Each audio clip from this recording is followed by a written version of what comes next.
பசங்களுக்கு சஹர் சாப்பாட்டுக்கு பிரியாணி வேணுமா? ஆனா ஹெவியா இருக்கக்கூடாதாம். என்ன செய்யலான்னு யோசனை பண்ணேன். அப்புறம் நம்ப ரஜினி சாருக்கு ரொம்ப ரொம்ப புடிச்ச தாஜ் ஹோட்டலோட ஸ்டார் டிஷ்ஷான கில்லி பிரியாணி. அத செய்வோன்னு முடிவு பண்ணியிருந்தேன். கொஞ்சமா எண்ணெய் ஊத்திட்டு, அ கொழுப்பு கொஞ்சம் போட்டுட்டு, பட்டை, கிராம்பு, ஏலக்காய், வெங்காயம், உப்பு, தக்காளி போட்டு நல்லா வதக்கிக்கிட்டேன். இதுக்கு மசாலா ரொம்ப ஹெவியாலாம் இருக்காதுங்க.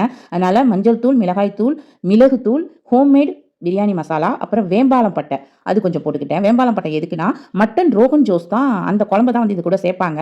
நான் அதுக்கு மெயின் இன்கிரீடியன்ட்ஸே இந்த வேம்பால பட்டை தான். அதனால நான் அத கொஞ்சம் சேர்த்துக்கிட்டேன். வேக வச்ச மட்டன், கொத்தமல்லி கீரை, தயிரு, பச்சை மொளகா எல்லாம் போட்டு தண்ணி சரியா இருக்கான்னு பார்த்துட்டு, ஒரு கொதி வந்ததுக்கப்புறம் அரிசிய களைஞ்சு போட்டாச்சுங்க. பாஸ்மதி ரைஸு. அதுக்கு வந்து 1க்கு 1 1/2 தண்ணி வைப்போம் இல்லையா? இது 2ஆ வைக்கணும். கொஞ்சம் கூட வைக்கணும். பார்த்துட்டு உப்புலாம் பார்த்துட்டு, சரியா அந்த அரிசியும் தண்ணியும் சரியா வந்ததும், இதாங்க அந்த வேம்பாலம் பட்டை, அந்த ரோகன் ஜோஸ் அந்த லிக்விட் ஊத்திட்டு, அது கூட மேல கொஞ்சோண்டு கொத்தமல்லி தழைய தூவி தம் போட்டுட்டேன்.